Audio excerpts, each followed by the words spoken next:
Welcome, Scorpio. This is Regina of Pacific Tarot getting ready to do your intuitive message for all Scorpio placements and intended to support you whenever you find it. If you find this reading resonates for you, if you find it useful or helpful, please like and subscribe to my channel. And I thank all of you that support me in all the ways that you do. It is felt and appreciated. So, Scorpio, let's get look at your overall energy for this reading, the Chariot.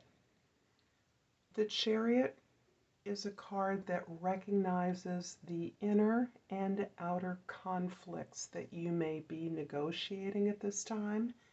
And through your focus on a goal, on something that you want to accomplish, you are able to synthesize those conflicts and allow that to move you forward rapidly. This focus is allowing you to tie up all these contradictions within and without, and to use those as fuel. You're actually asking for support by integrating these conflicting energies, these polar opposites, into your forward motion towards something that you want to create, accomplish, or complete. In your present, we have the Six of Swords. And it's interesting that this target, part of the goal of your efforts at this time, of your forward movement, is the release from a painful situation. This is you recognizing that the environment that you may be in is not productive, is chaotic, is emotionally complex, and that you don't feel seen or recognized. Your efforts to smooth the waters, to make things more peaceful, easier for others, is not being valued right now and doesn't contribute to the solution that you believe would create peace in the situation.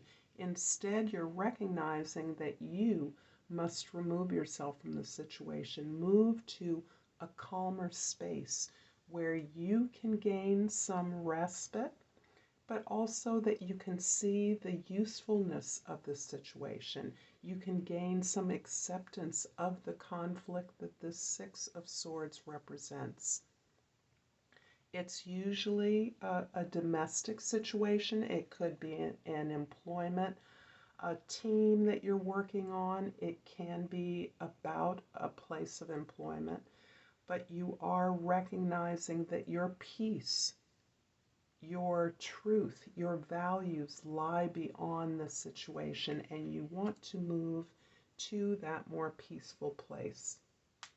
In the past, we have the Ten of Swords. And it's clear why you want to move away from a situation, because the Ten of Swords represents that it's over. You have mined the situation for all of the lessons that you could possibly gain. You have looked at the failures, the disappointments in the situation, and recognized where you chose to supply the needs of others rather than prioritize your own needs, and how that netted you heartache, regret. And instead of wallowing in that sense of victimhood, you've actually changed your attitude about the value of these experiences. In fact, you're currently involved in really understanding what those lessons have been. You're still uncovering those lessons, and you're still looking at how to balance out the expectations and the needs of others and your own goals, your own desires, the suppliance by others of your needs, recognizing the inequality of that, the lack of balance and harmony that exists. And this is fueling your move forward. In your immediate future, you have the Seven of Cups. And the immediate future looks promising in as much as you are releasing your imagination and creative abilities.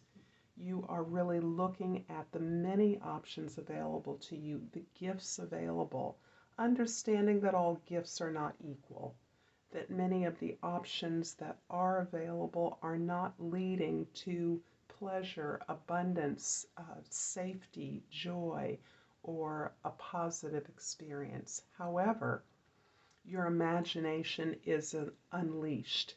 And although that can be confusing, you may be having many conflicting offers, for instance, you are still understanding that you have choices before you that arise out of your desire for joy, pleasure, and to have your own needs met.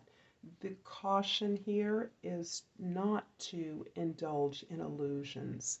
And if you are asking for the help that you desire, then you are coming at these options in partnership, allowing others to support you in your considerations of what is best for you moving forward. I'm going to clarify the Six of Swords with the Chariot, a repeat, a confirmation, and the King of Cups. The Chariot shows me that you have been a leader in a situation, and that the burden of leadership is partly what is moving you forward into the space of greater safety and greater understanding of your own weaknesses and vulnerabilities, how you are able to share that with others, and therefore provide support as you're asking for support. You're exposing your vulnerabilities to others. You're telling the story of how you've overcome difficulties. And that in and of itself is displaying the emotional maturity that you've gained through your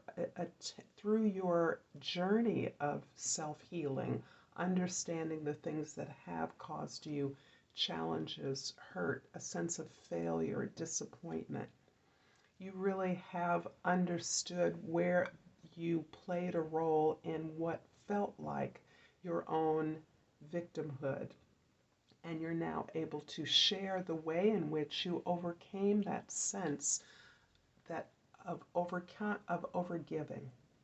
The overgiving that resulted in no one giving you that attention back, your needs being neglected and ignored, and how instead your ability to understand how you played into that scenario is now allowing you to gain the help you want to pursue your goals and your desires. I'm going to finish off this intuitive message with a crystal spirit. And I have pulled the carnelian, dear, one of my absolute favorites. I have many favorite gemstones, but carnelian is one of them. If the number 14 is significant to you, that also adds up to the number 5. But 14 is the Temperance card, so that is also informing this meditation. Patience. The key essential meaning of the carnelian is increased confidence, dignity, poise, and self-assurance. And the meditation reads, carnelian is a stone of confidence, courage, and action. Fantastic for those who are prone to procrastination or have difficulty gathering the courage to take the first step. Carnelian lights a fire in your belly and other less comfortable places, pulls you up by the bootstraps and says, let's go for it. I thank you for this beautiful reading, Scorpio. If you've liked this reading, if this has resonated for you, please subscribe. And until next time, Namaste.